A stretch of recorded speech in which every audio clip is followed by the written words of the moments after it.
অন্নপূর্ণা ভাণ্ডারের টাকা লক্ষ্মীর ভাণ্ডার অ্যাকাউন্টে দেওয়া হবে। তবে আপনাদের ডিবিডির লিঙ্ক আছে কিনা সেটা কিন্তু আপনাদের চেক করতে হবে। যদি আপনাদের ডিবিডির লিঙ্ক থাকে তবে কিন্তু অন্নপূর্ণা ভাণ্ডারের টাকা ঢুকবে, নাহলে কিন্তু ঢুকবে না। তো আপনারা কি করে বুঝবেন যে আপনাদের ডিবিডির লিঙ্ক আছে কিনা?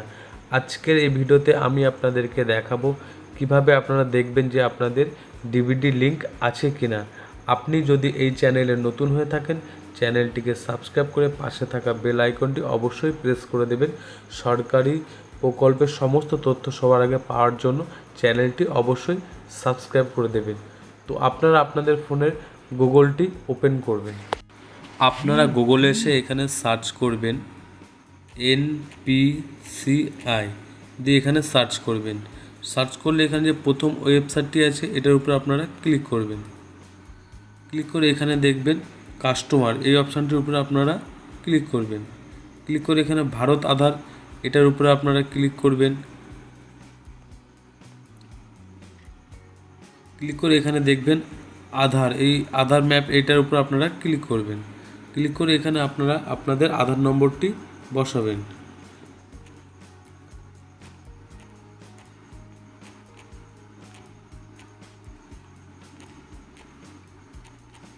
এখানে আমি আমার আধার নাম্বারটি এখানে বসিয়ে দিয়েছি। দিয়ে এখানে ক্যাপচার কোডটি দিয়ে দেবেন। দিয়ে এখানে চেক স্ট্যাটাস এটার উপরে আপনারা ক্লিক করবেন। ক্লিক করলে এখানে আপনাদের যে মোবাইল নাম্বারটা আধার কার্ডের সঙ্গে লিঙ্ক আছে সেটা একটি ওটিপি আসবে, সেই ওটিপিটি আপনারা এখানে দিয়ে দেবেন। তো আমি এখানে দিয়ে দিচ্ছি।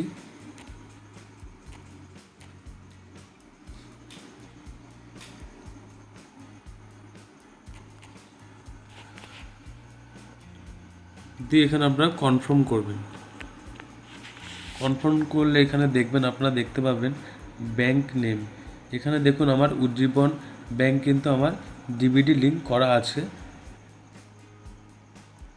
এখানে লাস্ট আপডেট কবে হয়েছে সেটাও কিন্তু এখানে আপনারা দেখতে পাচ্ছেন। তো আপনারাও আপনাদের যদি ডিবিডি লিঙ্ক থাকে তাহলে কিন্তু আপনারা এখানে আপনাদের ব্যাংক নেমটি শো করবে, লাস্ট কবে আপডেট হয়েছে সেটাও কিন্তু লেখা থাকবে। এভাবে কিন্তু আপনারা চেক করে নিতে পারবেন আপনাদের ডিবিডি লিঙ্ক আছে কি না। আর যদি আপনাদের ডিবিডি লিঙ্ক না থাকে তাহলে আপনারা কি করবেন, তাহলে আপনারা এই অপশানটির উপরে ক্লিক করবেন। ক্লিক করে এখানে কনফার্ম করবেন।